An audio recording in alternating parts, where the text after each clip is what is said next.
네, 여러분 혹시 기억하십니까? 지난번 2년 전에 제가 그 우간다에 여러 부족들이 있는데 저희가 사역하고 있는 부족이 태소 부족입니다. 그리고 이제 아쿤만 부족도 있는데 태소 부족어로 인사말을 가르쳐 드렸었는데 네, 안녕하세요, 네, 평안하세요 라는 뜻입니다. 그래서 요가, 예, 요가.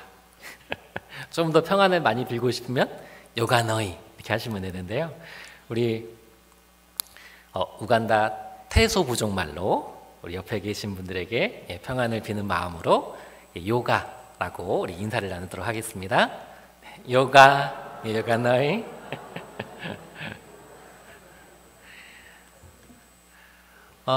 네, 감사합니다.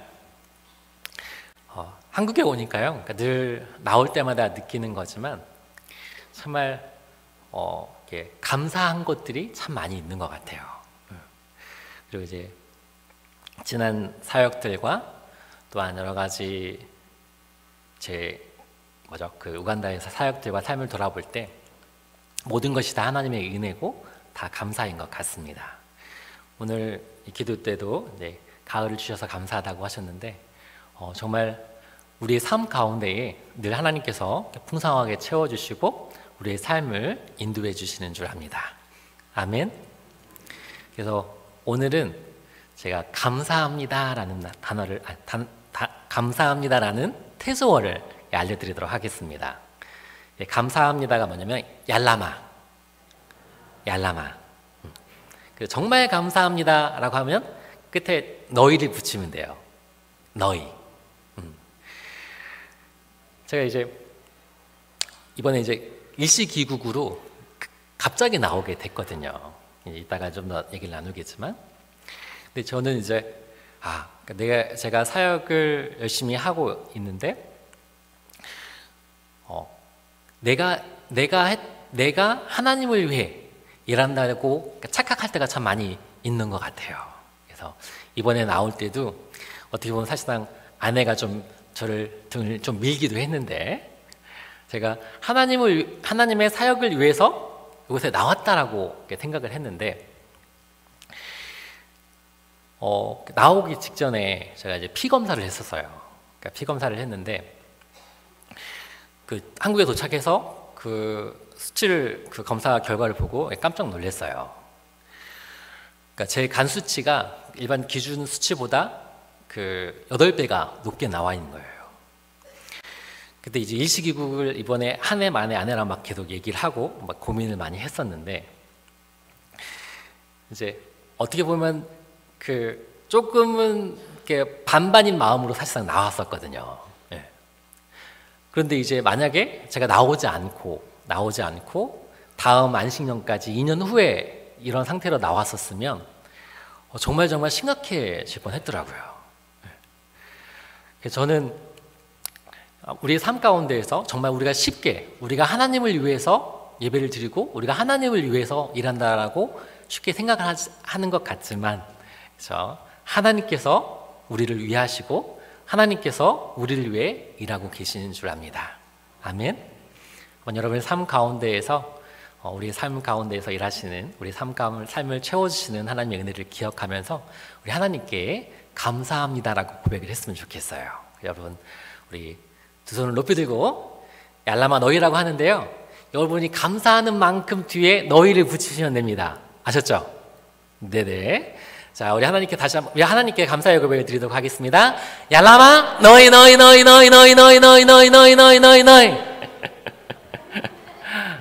아멘.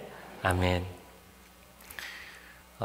여러분들 우간다를 생각하시면서 또한 기도하실 때마다 가끔은 태소어로 기도해 주세요. 얄라마 너희라고. 오늘도 우리 삶 가운데 우간다 사역직 가운데 선교직 가운데 일하신 하나님 감사합니다라고 고백을 해주셨으면 감사하겠습니다. 네, PPT를 좀 띄워주시겠어요?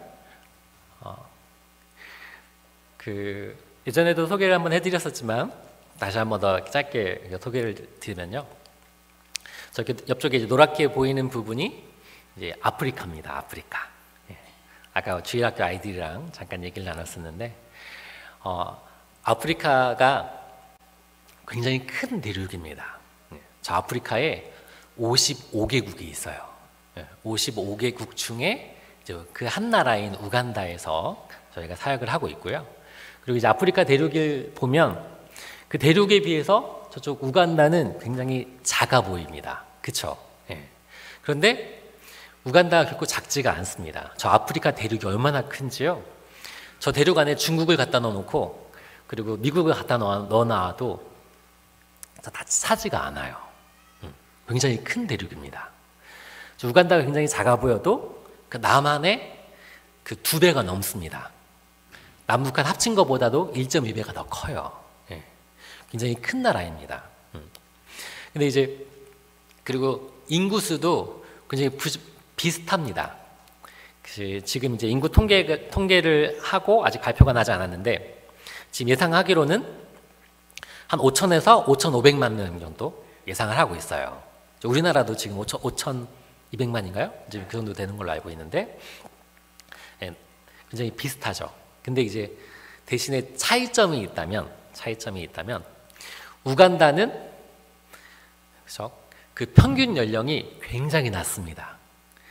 전체 인구의 절반 이상이 만 18세 이하의 아이들입니다. 굉장히 많죠. 그럼에도 불구하고 그 아이들은 그 맨 나중이에요. 그래서 아이들에 대한 돌봄과 섬김들이 그런 사회적 시스템이 제대로 갖춰져 있지 않습니다. 그래서 우간다에서 사역하시는 많은 선교사님들이 이 아이들 사역을 많이 하고 있습니다. 여러분, 제가 우간다에 대해서 소개를 할 때 혹시 기억하고 계십니까? 우간다에는 별명이 하나 있다라고 했었는데 아프리카의 진주라는 별명을 가지고 있습니다. 우간다가 얼마나 좋은 자연 환경을 가졌는지요. 우간다가 적도에 위치해 있거든요. 적도에 위치해져 있는데 기본적으로 저 아래쪽에 이제 저게 파랗게 보이는 데가 빅토리아 호수거든요. 그 남부 지역은 기본적으로 해발 1,400에서 1,700m입니다. 안 놀라시네요. 제가 그 신혼여행을 강원도로 갔다 왔거든요. 강원도로 갔다 왔는데 그 강원도로 이렇게 올라가면서 여기가 해발 거기 적혀 있더라고요. 해발 800m야, 900m야 하면서 올라갔던 기억이 나는데 저는 기본 1,400에서 1,700m고요. 그러니까 동쪽과 서쪽에 큰 산이 있는데 거기는 기본적으로 4,000m가 넘습니다. 만년설도 있고요. 그리고 저희가 사역하고 있는 소로티 지역도 해발 1,000m가 넘습니다. 해발 1,000m. 북쪽으로 갈수록 지대가 낮아져요. 그래서 저희 소로티가 딱 건기가 6개월, 또 우기가 이제 한 6개월 정도 되는데 다시 우기는 다시 또 그러니까 대우기, 소건기, 소우기 이렇게 나눠지긴 해요. 그래서 어쨌든 북쪽으로 갈수록 우기가 이제 짧아지고 되게 건조해지고 이제 사막화가 이제 일어나는데 어쨌든 그 적도에 위치해 있지만 이제 해발 높은 지역에 있기 때문에 우간다가 굉장히 좋은 자연 환경을 가지고 있습니다. 그래서 아프리카의 진주라는 별명을 가지고 있어요. 네. 그래서 그 특히나 이제 석영과 저녁 노을이 굉장히 예쁜데요. 그냥 넘겨주시겠어요? 이게 가는 건가요 지금? 네. 그리고 이제 그렇기 때문에 또 동물들이 굉장히 많이 있어요. 그래서 아이들이 있어서 오늘은 또 특별히 이렇게 동물들을 많이 가지고 왔는데, 네. 그냥 자연스럽게 넘겨주시겠어요? 요게 잘 안 먹히는 것 같아요. 먹히나요? 작동하나요 이게? 네네네. 그 사슴들도 많고요. 네. 그리고 코끼리. 그리고 새 종류가 굉장히 많아요. 우간다에 정말 희귀한 새들이 굉장히 많이 있고요. 멧돼지도 있는데요. 저 우간다에 가서 멧돼지가 이렇게 무릎 꿇고 풀을 뜯는 거 굉장히 처음 봤어요. 여러분 혹시 아셨어요? 굉장히 겸손한 동물이더라고요. 근데 가장 포악한 동물입니다. 그래서 멧돼지 보면 무조건 도망가라고 그랬는데 성질이 고약하다고. 네네. 그리고 악어들도 있고요. 하마도 있고 그리고 사자들도 있습니다. 나중에 우리 이초동부 친구들 직접 와서 한번 보세요. 근데 이제 아프리카 우간다가 아프리카의 진주, 그죠? 라고 불리고 있는데, 항상 제가 얘기를 해요. 지난번에 소개할 때도 얘기를 했었는데, 그죠? 아프리카의 진주라고 불리지만 참된 진주 대신, 그죠? 예수 그리스도가 없는 땅. 혹시 기억하시나요? 아프리카 우간다에는 하나님을 믿습니다라고 고백하는 사람들이 전체 인구의 제가 처음에 갔을 때만 해도 90%가 넘습니다. 목이 안 놀라시네요. 캐톨릭과 성공회가 지금 80%가 넘어요. 그런데 참 안타까운 것이 처음에 이제 큰 핍박으로 인하여서 기독교가 굉장히 빠르게 성장을 했는데 말씀이 그들의 삶 가운데에 들어갈 수 있는 기회가 없었어요. 그래서 그들이 하나님을 믿는다라고 하지만 하나님을 경험하지 못하는 정말 생명 없는 삶을 여전히 살아가고 있습니다. 그래서 많은 선교사님들이 그래서 말씀을 가르치는, 그렇죠, 목회자를 훈련시키고 교육하는 사역들을 많이 하고 계세요. 제가 지난번에도 얘기를 했었는데 우간다 교회 가서 놀라는 점들이 있어요. 첫 번째는 찬양이 굉장히 뜨겁습니다. 두 번째는 가는데 교회 안에서 성경책을 찾아볼 수가 없어요. 한 100명이 모이면 한 두세 명 성경책을 가지고 있는 사람이 있을까 말까. 시골의 교회를 초기에는 많이 방문을 했었는데 심지어는 목사님도 성경책을 가지고 있지가 않아요. 그리고 목사님들하고 얘기를 나눠보면 이제 어떻게 목사님이 되셨습니까? 라고 물어보면 그냥 꿈속에서 하나님을 봤대요. 그 다음 날부터 이제 목사가 되는 거예요. 자기가 기도하는데 하나님의 음성을 들었대요. 그럼 그 다음 날 목사가 되는 거예요. 혹시 여러분 목사가 되고 원하시는 분들은 우간다로 오시면 됩니다. 하루면 충분합니다. 그러다 보니까 교회는 많이 있는데 말씀이 없는 그런 연약한 교회들이 굉장히 많이 있습니다. 그래서 생각나실 때마다 그 교회들이 믿음 위에, 말씀 위에 특별히 구원이 세워질 수 있도록 여러분 기도해 주시고요. 저희가 이제 2013년도에 파송을 받아서 우간다에 갔어요. 참 감사를 드립니다. 2년 전에 와서도 여러분들이 저희 가족들을 위해서 기도해 주시고 축복해 주셔서 이제 아이들이 이제 많이 커서 지금 예준이는 이제 중학교 1학년이 됐어요.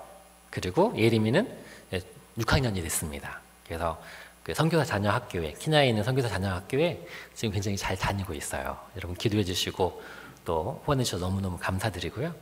그리고 지난 크리스마스 때 여러분들이 또 이렇게 맛있는 식사를 하라고 보내주셔가지고요. 정말 감사합니다. 물론 여기도 보내줬으니까 하는 얘기지만 지금까지 한 번도 크리스마스 때 이렇게 식사하라고 보내주신 교회가 없었거든요. 정말 감사를 드립니다. 네. 근데 어쨌든 저희 가족들이 이제 잘 이제 사역할 수 있도록 섬겨주시고 후원해 주셔서 너무너무 감사를 드리고요. 그리고 이제 저는 지금 한국에 나와 있고 아내가 이제 우간다에서 계속 사역을 감당하고 있고 아이들은 케냐에서 있습니다. 그래서 많은 분들이 걱정을 하시더라고요. 사모님 혼자 괜찮냐고. 우간다에 왔는데 얼마 안 있다가 아내가 사진을 보냈어요. 보니까 이제 제가 없는 틈을 타서 한인교회 사모님하고 같이 시장에 쇼핑을 갔더라고요. 그래서 새로운 가방 하나 사고 이렇게 사진을 찍어서 보냈더라고요. 네네. 어쨌든 지금은 아내가 이제 귀하게 사역을 잘 감당해 가고 있고요. 저도 이제 벌써 2주 후에 2달로 이세기국을 했는데 2주 후에 다시 우간다로 돌아갑니다. 그래서 다시 돌아갈 때까지 혼자 아내가 있는데 선교지를 지키고 있는데 그 안전과 그 사역들을 위해서 기도해 주시면 감사하겠습니다.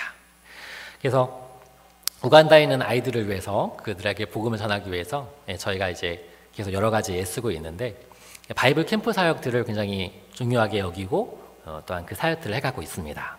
아마 기억하실지 모르겠지만 아프리카에 그 아이들이 맨 나중이라고 얘기했잖아요. 그래서 각 교회마다 그 주일학교가 있는 교회들이 거의 없습니다. 그래서 저희가 그 성경학교를 해주고 선생님을 훈련시켜서 그 이제 주일학교를 할 수 있도록 저희가 돕고 있는데 저희가 여러 가지 사역들로 인하여서 그리고 코로나랑 여러 가지 사역들로 인하여서 이제 한동안 그 사역들을 하지 못했어요. 네. 근데 이제 이 사역들이 다시 이제 잘 진행이 되어져서 정말 시골 지역에 가서 그 아이들을 섬기고 또한 주일학교를 섬길 수 있도록 여러분 태어나실 때마다 기도해 주시고요. 무엇보다도 지난 2년간 저희 그 사역지에 큰 변화가 있었는데 그 변화가 뭐냐면 이제 교회를 드디어 저희가 건축을 했습니다. 근데 이거는 기억하실지 모르겠는데 저희가 이제 2017년도에 교회를 시작을 했거든요. 소르티에서 이제 교회를 시작했는데 처음 저희가 성경 공부를 시작을 해서 저렇게 이제 교회가 소르티 아멘 복음 교회가 시작이 됐습니다. 그리고 이제 그 후에 이제 하나님께서 많은 성도들과 많은 아이들을 보내주셔서 우리가 함께 예배할 수 있도록 허락해 주셨고요. 늘 장소가 좁아서 좀 고민이었습니다. 그래서 이제 저희가 다른 그 큰 건물을 빌려서 거기서 이제 예배를 드렸던 거거든요. 이제 코로나 저기 직전에 찍은 사진입니다. 저 사진이. 그리고 코로나 이후에 다시 교회를 정비를 하고 다시 예배를 드렸는데 감사하게 그 작년 10월 달에 하나님께서 저희에게 그 새로운 새롭게 교회 건물을 허락해 주셔서 그곳에서 헌당 예배를 드리고 잘 예배를 드리고 있습니다. 이 교회를 새로 짓고 나서요 제일 좋아하는 것은 주일학교입니다. 주일학교 한 100여 명이 넘는 아이들인데 정말 이 앞에 강대상의 한 절반 3분의 2 정도 사이즈는 되는 교회였어요. 처음 저희가 시작한 교회가. 그러니까 이게 너무 아이들이 막 바글바글해서 도저히 예배를 드릴 수가 없었거든요. 그래서 밖에서 예배도 드리기도 하고 막 되게 아이들이 이제 힘들게 신앙생활을 했는데 그 새로 이제 넓은 예배 장소를 이제 허락해 주셔서 아이들이 얼마나 좋아하고 감사하는지 모릅니다. 그래서 그곳에서 이제 그룹별로 해서 여러 가지 사역들과 어떤 여러 가지 프로그램들을 통하여서 아이들을 섬기고 있습니다.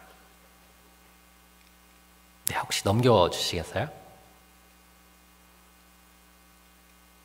네네, 감사합니다. 예, 그래서 이제 공간이 넓다 보니까요, 아이들이 이렇게 그룹별로 저희가 다양한 이제 활동들과 프로그램들을 통해서 아이들을 가르칠 수 있게 돼서 너무너무 감사하고 있습니다. 네, 그리고 저희 이제 특별히 이제 주일학교 사역에 대해서는 제 아내가 박신아 선교사가 페이스북에 굉장히 잘 이렇게 올려놓고 있어요. 그래서 조금 더 궁금하신 분들은 그 페이스북에서 박신아라고 치면 나옵니다. 아내가 굉장히 활동적이라서요. 아주 동영상이나 이런 생동감 있게 잘 올려놓고 있으니까 궁금하신 분들은 한번 보시면 더 자세하게 소식을 접할 수 있습니다. 그리고 또 저희가 이제 학교 사역을 또 중점적으로 하고 있는데요. 사실상 저희 이제 학교가 저희가 이제 지역 아동들을 위해서 이렇게 세워진 학교입니다. 그런데 저희 지역에 이제 특히 이제 미혼모 가족들이 너무너무 많고요. 이따가 좀 더 얘기를 하겠지만, 그 아이들을 어느 날 제가 그 가정 방문을 했는데, 근데 학교에 가 있어야 될 아이들이 다 집에 있는 거예요. 그래서 이유를 물었더니 이제 주변에 있는 학교가 문을 닫아서 이제 그 아이들이 갈 곳이 없다라는 거예요. 그래서 학교를 시작해 달라고 요청이 들어왔죠. 그때가 교회를 시작한 지 6개월도 안 됐던 때입니다. 예, 아까 처음 보셨던 그 교회 사진 기억나시죠? 아직 교회도 제대로 세팅을 못 했는데, 이제 그 주일학교들을 위해서 저희가 이제 교육관을 짓고 있었어요. 그 담을 위에다가 연결해서 그냥 지붕을 얹어가지고 길게 교육관을 짓고 있었는데, 그 교육관 공간하고 저 예배당이 있으니까 가능하다고 그 학교를 시작해달라고 요청을 한 거예요. 사실상 이제 저희 이제 시작할 수 있는 여건이 안 됐기 때문에 거절을 했었는데, 근데 가는 곳곳마다 아이들이 그 앉아서 있으니까 너무 마음이 아픈 거예요. 그래서 그 아이들 때문에 이제 그 교육관을 3등분으로 나누고 이렇게 4개의 교실을 가지고 저희가 학교를 시작을 했습니다.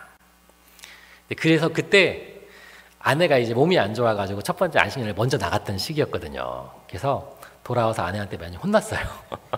아니, 주일학교를 위한 공간인데 거기를 세 칸으로 나눴다고. 사실상 그래서 작년에 이제 교회를 지으면서 사실상 아내가 원하는 대로 주일학교 아이들이 500명, 그러니까 지역 아동들이 한 500에서 700명 되는데 그 아이들이 다 올 수 있도록 좀 교회를 좀 크게 지었습니다. 근데 어쨌든 그 학교를 이제 사역을 하고 지금 이제 초등학교 그가 그 5학년까지 그리고 유치원이 3학년까지 8개 학급이 이제 운영이 되고 있고요. 전체 아이들이 한 200명 정도 아이들이 이제 배우고 있습니다. 그래서 이 아이들이 그 신앙 가운데에서 잘 훈련받고 교육을 받을 수 있도록 여러분 기도해 주시고요. 지금 저게 이제 첫 번째 저희 졸업식 때, 유치원 졸업식 때 그 사진이고요. 이거 혹시 동영상이 재생이 될까요? 네. 그 트럭을 빌려달라고 얘기를 하더라고요. 그래서 저는 이제 놀랬는데 그냥 저는 집 나르는 줄 알았더니 그 트럭에 다 아이들 태우고 얼마나 신났는지 동네를 1시간 넘게 돌고 오더라고요. 네, 감사합니다. 네, 그냥 넘겨주셔도 괜찮아요. 네네. 그래서 이제 작년까지 그 총 5번의 졸업식이 있었습니다. 그래서 저게 이제 작년에 했던 졸업식 사진이고요. 그리고 이게 저희 아이들 사진입니다. 초등학교 아이들 사진인데, 근데 이 학교 사역이 굉장히 중요합니다. 처음에 이제 우간다에 갔을 때, 참 이제 이해되지 않았던 것들 중에 하나가 어떤 거였냐면, 그 부모들이 그 아이들을 그 사립학교에 많이 보내더라고요. 근데 이제 기숙사가 있는 사립학교에 많이 보내는 거예요. 근데 이제 물론 이게 정부 학교가 있는데 제대로 교육이 이루어지지 않습니다. 이게 선생님 월급이 정부에서 바로 교사들한테 가기 때문에 그 학교에서 그 선생님들을 이렇게 통제하거나 이렇게 강하게 이렇게 강하게 이렇게 지도하거나 그런 현역을 하지를 못해요. 그리고 아프리카 특유의 이제 보복 문화가 있기 때문에 다른 사람들이 이렇게 싫어할 만한 그런 행동을 하지 않으려고 합니다. 그러다 보니까 교실에 아이들은 엄청 많고요. 정부 학교에 좁은 교실에 막 아이들이 막 50명, 100명 막 이러고, 그리고 뭐 당연히 그 아이들이 가르칠 수 있는 교과서나 연필 뭐 이런 것들 당연히 없고요. 이제 그러다 보니까 선생님들도 잘 오지도 않고요. 그리고 점심 때에는 또 아이들 다 돌려보냅니다. 점심 먹고 오라고. 근데 이제 점심 먹고 안 오는 아이들이 대부분이고요. 그래서 정부 학교가 이제 대부분 다 그 제대로 역할을 하지 못하고 있어요. 근데 그거는 이제 이해되죠. 그래서 사립학교를 보내나 이해했는데 다 기숙사에 있는 학교를 많이 보내더라고요. 처음에는 잘 이해가 되지 않았는데 우간다에서 살다 보니까 이제 이해가 됐습니다. 왜 그러냐면 지내다 보니까 학교가 아니면 그 아이들을 보호해 줄 수 있는 곳이 아무 데도 없는 거예요. 우간다의 가정들이요, 제대로 된 그 집안이 없습니다. 뭐라고 표현해야 되나요? 풍지박산이라고 했나요? 근데 그 초기에 저희가 이제 아이들을 다 저희가 이제 도와줄 수는 없으니까 좀 저희가 좀 선별을 해서 좀 도와줘야겠다 생각을 하고 가정조사를 했었어요. 그랬더니 깜짝 놀랐어요. 10명 중에 8명의 아이들이 결손가정입니다. 그리고 그 8명 중에 거의 한 4명, 5명 아이들이 할머니랑 살고 있어요. 할머니랑. 우간다에요. 한 집에 가면 아이들이 막 한 8명, 10명 막 엄청 많아요. 근데 그 아이들의 부모님이 다 다르고 또 부모님이랑은 또 같이 살지도 못하고 할머니랑 사는 아이들이 굉장히 많이 있습니다. 그러다 보니까 이게 가정 문제도 많이 이렇게 많고요. 가정 폭력이나 그 안에서 여러 가지 문제점들이 굉장히 많이 있습니다. 가정에서도 아이들을 지켜줄 수 없는 상황이죠. 그러다 보니까 아이들이 학교 밖을 나가는 순간, 학교를 다니지 않는 순간 남자애들은 나가면 뭘 하겠어요. 그러다 보니까 나쁜 일을 이렇게 배우게 되고 그 마약이나 다른 좋지 않은 길로 쉽게 빠져들게 됩니다. 특히나 또 이제 여자아이들도 마찬가지죠. 여성 인권도 되게 약하고 여자아이이기 때문에 학교를 나가지 않는 순간 이제 그 아이들이 그러니까 뭐죠? 성폭력이나 이런 그런 성범죄의 대상이 될 수밖에 없는 거예요. 또 아이들이 이제 뭐죠? 먹고 살기가 힘드니까 이제 그런 일들이 이제 발생을 하게 되는 거죠. 우간다가 사실상 우간다가 초기에 에이즈가 굉장히 많이 있는 나라 중에 하나입니다. 전체 인구의 70% 정도까지 육박했다가 한참 막 국제 원조와 제7호 운동을 해서 40~50%까지 떨어졌었거든요. 40% 전후까지. 근데 지난 코로나 때 이제 정부가 어떻게 그것들을 통제할 수가 없으니까 모든 사회 시스템을 그냥 정지를 시켰습니다. 지난번에 안신년 나왔을 때 말씀을 드렸었는데 이제 그러다 보니까 그때 그 이후에 통계를 발표하지 일부러 숨긴다라고 얘기를 하는데 이제 그 들리는 말에 의하면 에이즈가 다시 60에서 70%까지 증가했다라고까지 얘기를 하고 있어요. 학교 사역을 하시는 그 선교사님이 어느 날 저를 딱 앉혀놓고 막 얘기를 하는 거예요. 이창원 선교사, 나는 우간다에서 우간다에서 방학을 다 없앴으면 좋겠어 라고 하시는 거예요. 아니 목사님 왜 방학을 다 없습니까? 라고 이제 물었죠. 이제 그때 저는 저희 학교는 초등학교 4학년까지밖에 없었거든요. 이제 그 선교사님이 이제 얘기를 하는 거예요. 초등학교 6학년, 7학년 아이들이 특히 이제 여자 아이들이 방학이 딱 끝나고 다음 방학이 시작하면 절반 이상이 보이지 않는다라는 거예요. 또 다음 학기가 끝나고 방학이 또 있고 방학이 지나서 다음 새 학기가 시작이 되면 또 절반 이상의 아이들이 학교로 못 들어온다는 거예요. 그 아이들이 방학 동안에 그 임신을 하게 되는 경우가 굉장히 많고요. 부모들에 의해서 팔려가듯이 시집을 가는 경우가 굉장히 많이 있습니다.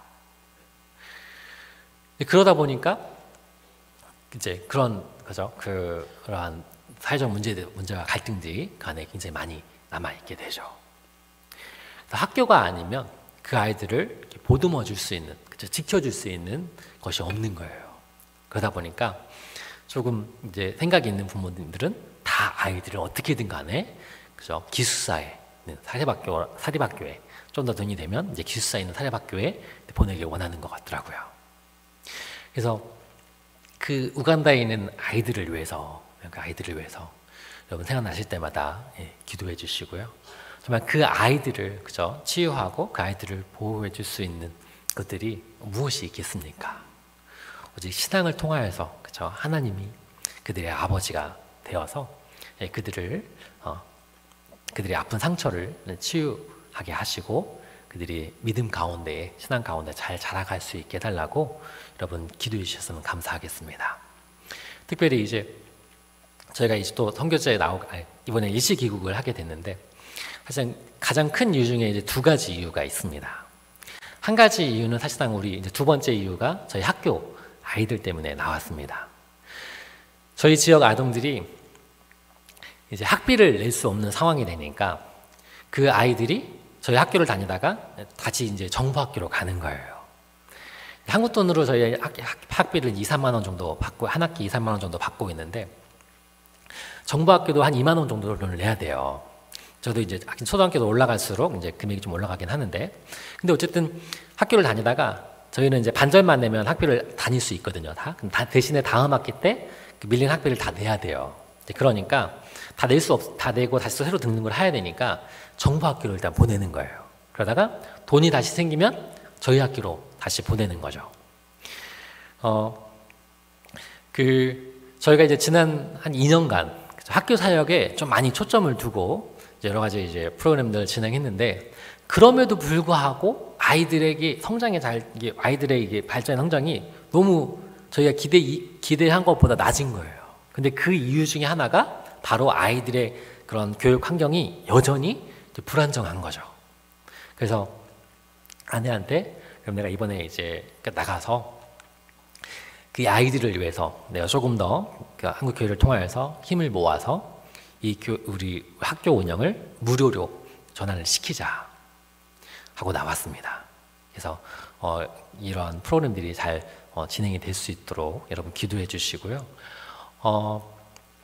그리고 이제 가장 이제 큰 이유는 이제 또 저희 사역을 이제 얘기를 하면서 또 말씀을 드릴 텐데, 저희가 이제 학교 이제 지난 2년간 여러 가지 변화가 있었는데 학교에 이제 도서관이 이제 생겼어요. 그래서 오늘도 또 여러분이 또 영어 책을 좀 모아주셔서 또 이번에 또 이게 갈 때 가져갈 텐데, 아이들이 정말 책 한 권 읽어보지 못한 아이들이 너무너무 많거든요.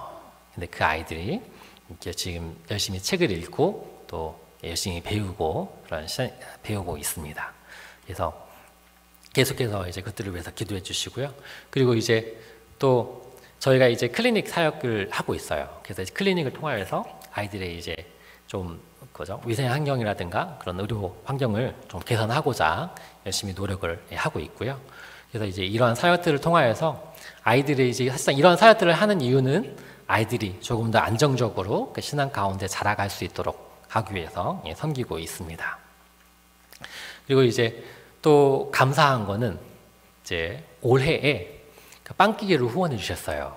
저희가 후원을 받아서 정말 우리가 말로만 듣던 그 빵과 복음을 그들에게 전할 수 있게 됐습니다. 그래서 복음을 전할 수 있는 굉장히 좋은 하나의 접촉점들을 가지게 됐어요. 그래서 한 번도 이렇게 발효시켜서 구운 빵을 먹어본 적이 없으니까요, 아이들이 정말 좋아합니다. 그래서 빵을 통해서 아이들한테 다가가서 함께 말씀을 전할 수 있게 돼서 얼마나 감사한지 모릅니다. 그리고 이제 저걸 통하여서 또한 이제 또 직업 훈련들을 할 수 있게 되어서 얼마나 감사한지 모릅니다. 그래서 우간다가 근데 아이들도 굉장히 문제지만 청소년 그런 문제뿐만 아니라 그 취업 문제들이 굉장히 심각합니다. 그래서 저희가 여러 가지 직업 훈련 사역들을 하고 있어요.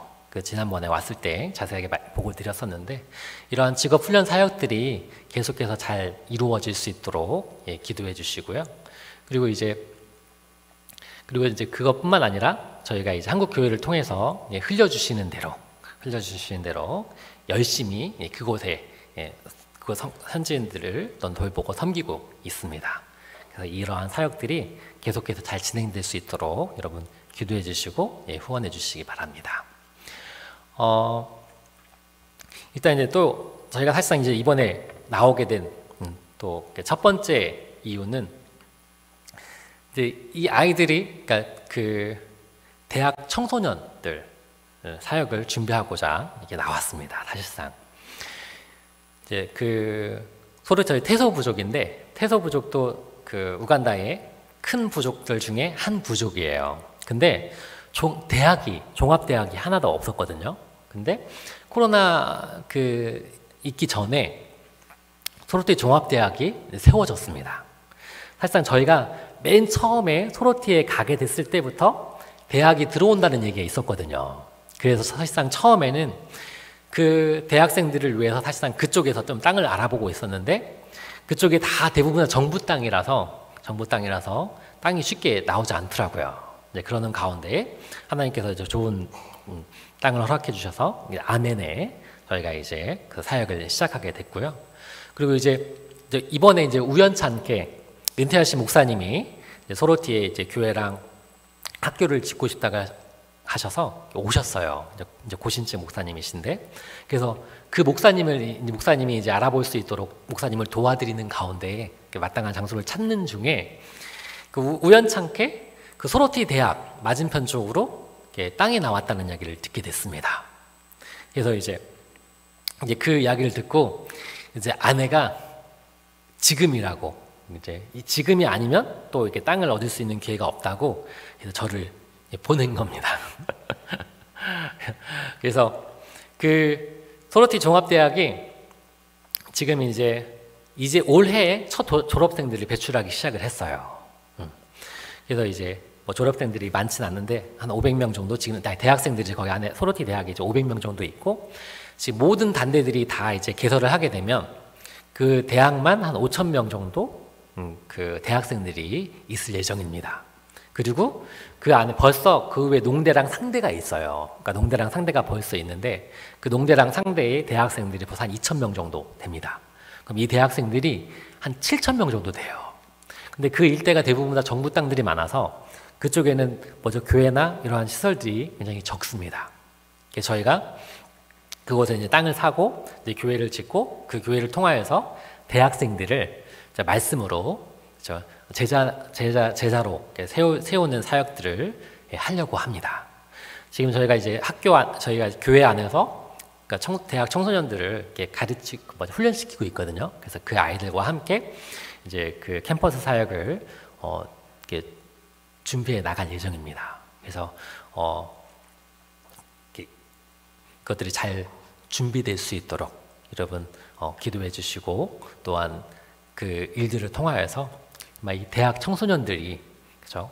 어떻게 보면은 사실상 이제 그 우간다 같은 경우는 뭐죠? 그 초등학교는 이제 무료 교육이긴 한데 학년이 올라갈수록 학비가 많이 증가를 해요. 그래서 학교를 많이 다니지 못한 아이들이 많습니다. 근데 어쨌든 그 대학생들, 어떻게 보면은 앞으로의 우간다의 그런 미래이고 우간다를 이끌어갈 리더들이잖아요. 근데 우간다가 부정부패가 얼마나 심한지 모릅니다. 근데 어쨌든 그 대학 청소년들, 그렇죠? 그 앞으로의 우간다를 이끌어갈 차세대 리더들인데 그들이 하나님의 말씀 가운데에 서고 그 우간다를 하나님의 말씀 가운데 이끌어갈 수 있는 차세대 리더들로 세워질 수 있도록 그런 발판을 마련해 나갈 수 있도록 기도해 주시면 너무너무 감사를 드리겠습니다.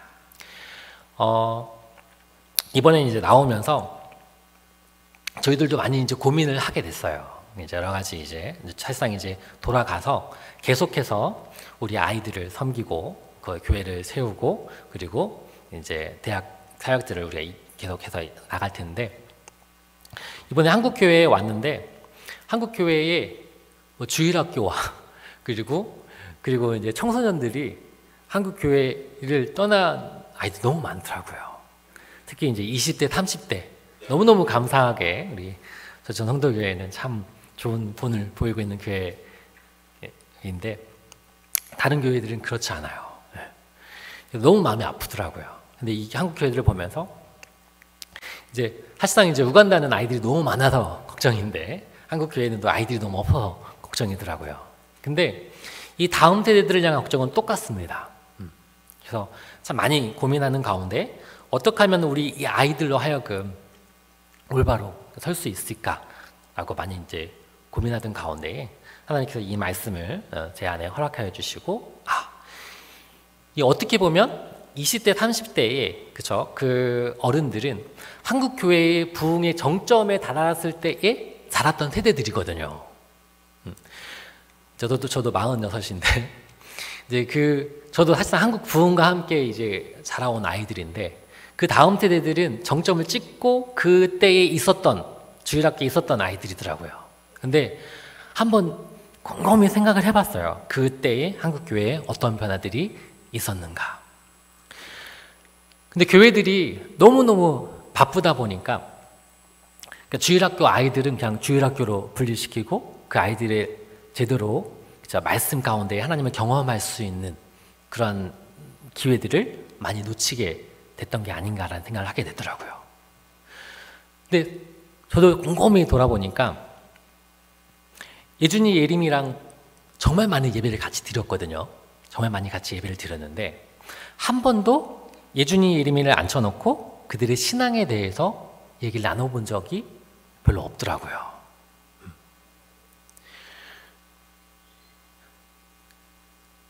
근데 교회를 떠난 아이들, 교회를 간 분들 이야기를 들어보면 다 비슷한 경우가 많이 있더라고요. 물론 여러 가지 일들이 있겠죠. 그래서 내가 돌아가면 예수님께서 제자들의 발을 씻기면서 그들로 하여금 섬김을 배울 수 있도록 하게 하시고 말씀을 살아낼 수 있도록 그들의 삶을 이끄셨잖아요. 그래서 돌아가면 정말 우리 아이들이 조금 더 살아 역사하신 하나님을 경험할 수 있는 그런 프로그램들을 많이 넣는 것이 굉장히 중요하겠구나 라는 많은 생각을 하게 됩니다. 사실상 제가 처음에 이제 제천 성도교를 알고 나서 가는 곳마다 조금 성도교회를 얘기를 했었어요. 왜냐하면 주일학교 아이들에게 오셔서 선교 보고를 해달라고 한 교회가 유일합니다. 아니 정말로. 근데 어떻게 보면 이게 한국 교회가 좀 안타까운 거죠. 이 자라나는 세대들이, 그렇죠? 우리 아이들이 살아서 역사하시는 그 하나님의 일하심을 느낄 수 있는 곳들이 많이 없어졌어요. 가정에서도 부모들이 너무 바쁘다 보니까 아이들이 살아계신 하나님을 경험해 볼 수 있는 기회들이 많이 잃어버리잖아요. 근데 교회에서도 여러 가지 프로그램들은 많이 돌아가지만 이제 그런 부분이 많이 약하다 보니까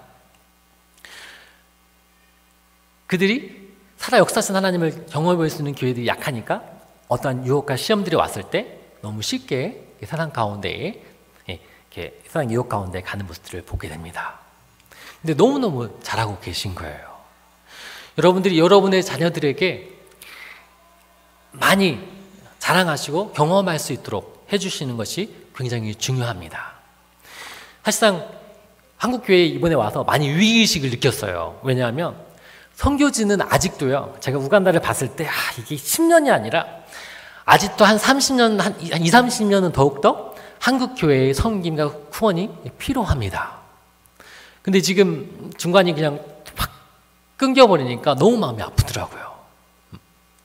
그래서 저도 마음이 좀 회개를 하게 되긴 됐는데, 제가 좀 많이 나와서 물론 어른 예배도 중요하지만 이 다음 세대들의, 그렇죠, 우리 아이들이 선교직 가운데 어떻게 하나님께서 일하시고 역사하시는지를 많이 경험할 수 있도록 해주는 게 필요하겠구나라는 생각을 많이 하게 됐습니다.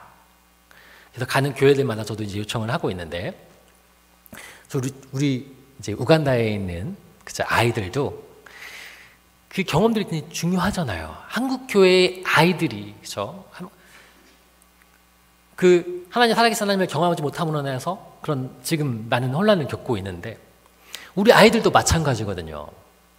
우리 아이들의 부모도 또는 그 모여의 환경들도 그 어느 누구도 그 아이들을 가르쳐 줄 수 없으니까. 그래서 지금 이제 교회들마다 요청을 하고 있는데, 꼭 제천 성도교회도 전체 교회 전체 사진이 있다면, 성도들의 사진이 있다면 꼭 보내주세요.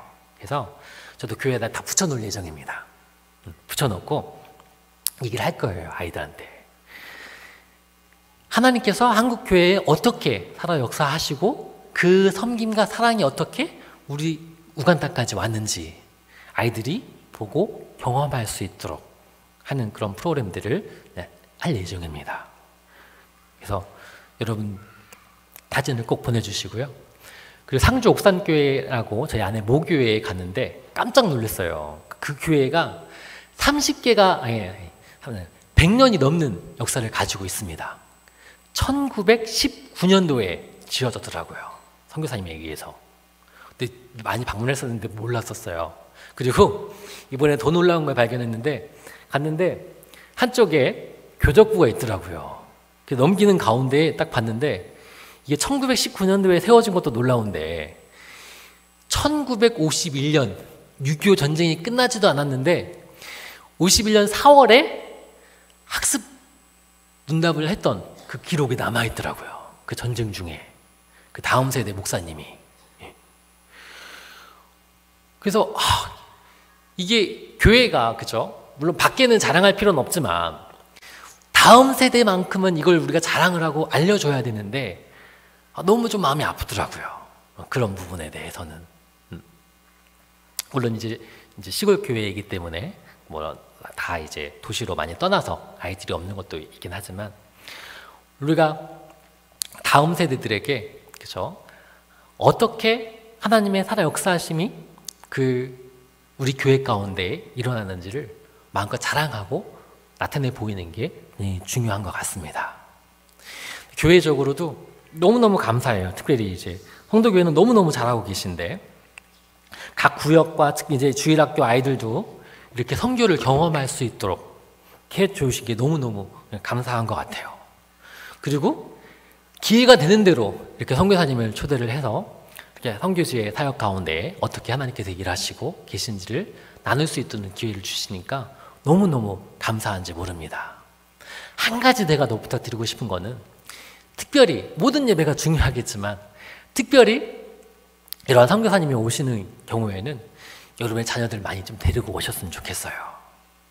그래서 그 자녀들이 어떻게 하나님께서 선교지 가운데 일하고 계신지를 알 수 있도록, 그리고 또 여러분들이 기회가 된다면 여러분들의 자녀들에게, 혹시나 여러분의 자녀들이 벌써 많이 컸다면 여러분의 손자 손녀가 왔을 때에 그 아이들을 앉혀놓고 예수님께서 제자들의 발을 씻긴 것처럼 여러분들이 그 아이들에게, 그렇죠?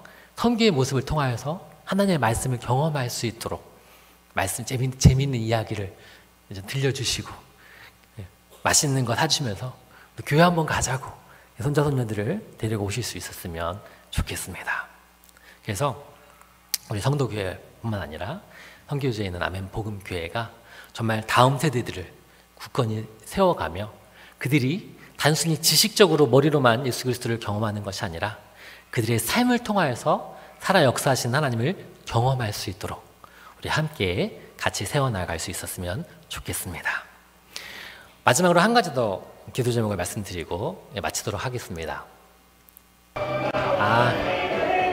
사실상 저 사진은요, 저희 이제 예준이, 그러니까 박신아 선교사가 바이블 캠프 때마다 가서 막 찬양 율동 굉장히 열심히 했었거든요. 그래서 예림이도 지금은 안 하려고 하긴 하더라고요. 예림이도 가는 곳마다 따라서 하는 모습을 봤었어요. 그래서 어쨌든 우리가 먼저 선교를 본을 보이고 경험할 수 있도록 하고 우리 다음 세대에 갈 수 있도록 해야 되는 것이 중요합니다. 어쨌든 마지막으로 한 가지 더 말씀드리고 싶은 거는 저희가 이제 지난번에 왔을 때도 기도 제목으로 요청했던 것 중에 하나인데 우간다의 무슬림이 굉장히 빠르게 증가를 하고 있습니다.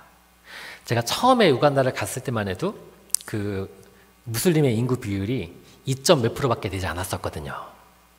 2.5에서 3% 이랬었는데 처음 안식년 나왔을 때 이제 조사를 해보니까 그게 4에서 7%까지 늘었습니다. 그리고 기억하실지 모르겠는데 지난번에 2년 전이죠. 2년 전에 나왔을 때 12에서 14%까지 증가를 했습니다. 아직 이제 인구 통계가 나오지 않았는데 아마 예상하기에는 15에서 20% 정도 내외가 아닐까라고 예상을 하는데 저 UN 보고서에 따르면 이슬람 최고위원회라는 그룹이 있는데요. 그 그룹에서 뭐라고 발표를 했냐면 우간다에 무슬림이 35%가 있다라고 얘기를 합니다. 물론 자체 보고서이기 때문에 자기들이 이제 주장하는 거기 때문에 과장된 걸 수도 있는데 굉장히 이게 심각하게 다가오는 이유 중에 하나가 우간다에 많은 도시들이 있는데 제법 큰 도시가 몇만 명이 넘는 큰 도시가 전체의 90%가 무슬림입니다. 그리고 전체의 70% 이상이 무슬림인 도시들이 3개, 4개가 있어요. 무슬림이 집중적으로 그 도시들을 공략을 하고 있습니다. 아시겠지만 무슬림이 돈이 많으니까요. 학교부터 학교, 병원, 이렇게 모든 시설들, 대학까지 다 해가지고 아이들 무료로 다 교육시키고 많은 것들을 지원을 하다 보니까 말씀이 없는, 말씀이 신겨지지 않은 그 우간다 사람들한테는 같은 종교로 여겨지는 거예요. 기독교나 무슬림이나 같은 하나님을 믿는 같은 종교라고 생각을 해요. 그러다 보니까 많은 기독교가 지금 무슬림으로 가고 있어요. 무엇으로 이것을 막을 수 있겠습니까? 오직 말씀밖에 없는 줄 압니다. 우간다 교회들을 위해서 좀 기도해 주시기 바랍니다. 우리 우간다 교회들이 말씀으로 돌아와서 그들의 삶을 통하여서 말씀을 살아낼 수 있게 해달라고, 그 말씀으로 말미암아 이슬람을 대적하고 그들을 다시 그들과 싸워 승리할 수 있도록, 그리고 우간다에서 사역하는 많은 선교사님들을 위해서 함께 또한 기도해 주시면 너무너무 감사하겠습니다. 그래서 정말 그 우간다가 특히 이제 우리 다음 세대 아이들이 그 말씀 가운데 잘 자라갈 수 있도록, 정말 전체 인구의 80%가 하나님을 믿고 있는데 그냥 단순한 말이 아니라 그들의 삶을 통하여서 예수님의 본을 쫓아서 살아낼 수 있게 해달라고, 그것이 우리에게 유일한 소망이요 비전인 줄 압니다. 그래서 이것들을 위해서 계속해서 기도해 주시고 마음을 모아주시기 바랍니다.